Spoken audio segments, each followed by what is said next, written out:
Bom dia. Meu nome é Douglas Galo, sou professor do Instituto Federal, arquiteto, doutorando em urbanismo e escrevi esse artigo juntamente com Wanderson e com Valéria sobre a pandemia, a Covid-19 e as repercussões para as cidades. Fizemos uma paródia com a música do Raul Seixas, O Dia em que a Terra Parou, a vida das metrópoles em tempos de isolamento e distanciamento social. Nós convidamos todos a lerem o artigo, pois essa será uma apresentação rápida. Nós iniciamos então para falar sobre a questão desse século. O século XXI é um século eminentemente urbano e urbanizado.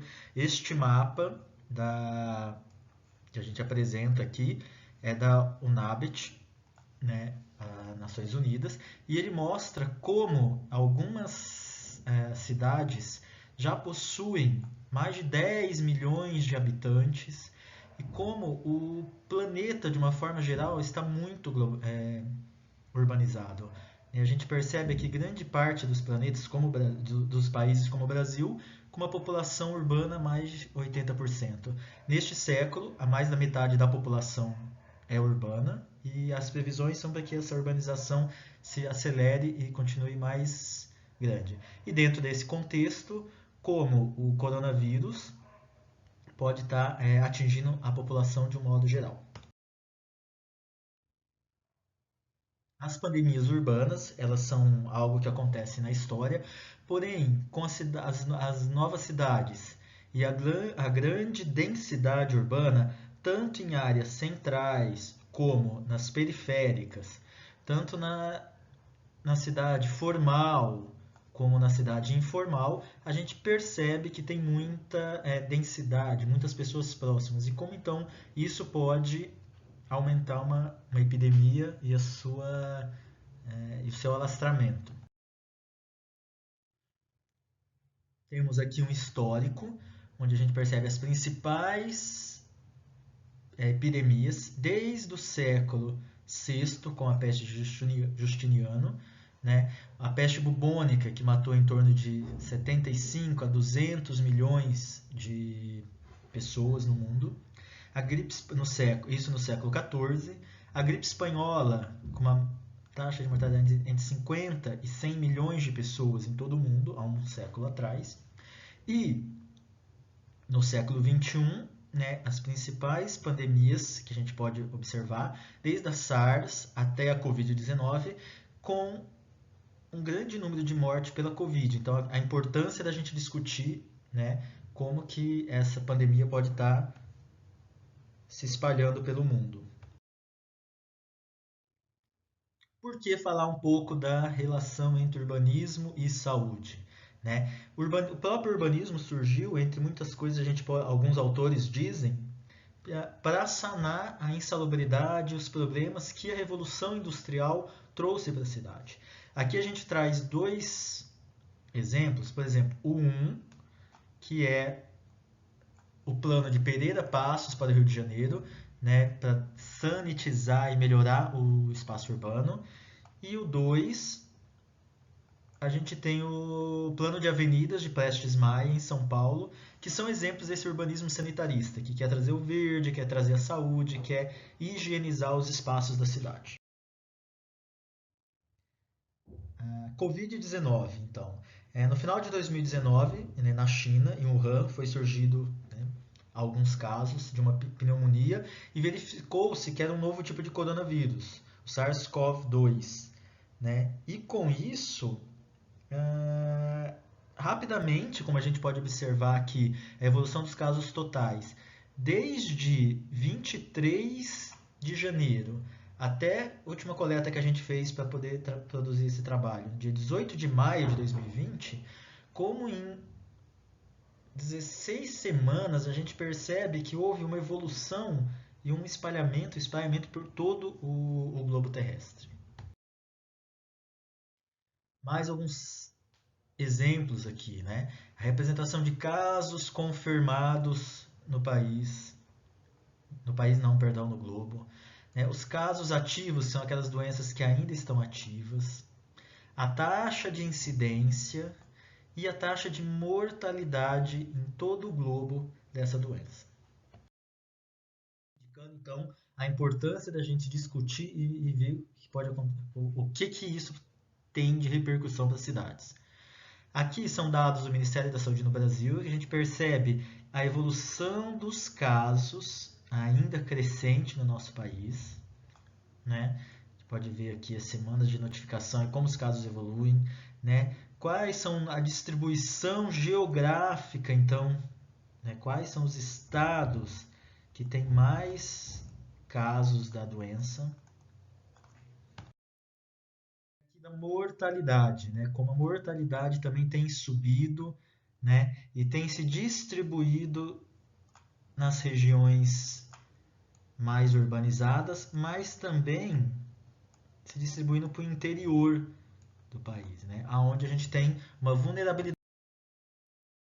E aí, quando a gente fala em vulnerabilidade, a gente pode trazer aqui no globo terrestre, né, essa distribuição do índice de desenvolvimento urbano. Quanto mais escuro, maior o índice de desenvolvimento, um bom índice de desenvolvimento. Né? Então, a gente percebe os países do norte global com um IDH maior, né? E numa grande parte os países do sul global com um índice de desenvolvimento um pouco menor, mais vulneráveis, digamos. A Fiocruz, esse ano, fez um estudo sobre a vulnerabilidade à Covid. Né? No primeiro mapa, então, é uma vulnerabilidade social, os países que têm os menores índices, que têm maior vulnerabilidade social. No segundo, né, a vulnerabilidade em relação, usando como indicador o número de respiradores, não, o número de UTIs por 10 por total. E no segundo, o número de respiradores por 10 mil habitantes. UTI e respiradores são dois instrumentos extremamente importantes para tratamento da Covid. Então, quando a gente fala em vulnerabilidade, as Nações Unidas falam exatamente isso. Como os assentamentos informais, esse modo de viver, pode estar, né, facilitando por falta de higiene, por excesso de aglomeração, falta de espaço, pode estar facilitando a disseminação. Vários estudos, que vocês podem ver no nosso artigo, falam sobre a disseminação nesses espaços, em favelas, assentamentos informais, de epidemias. Né?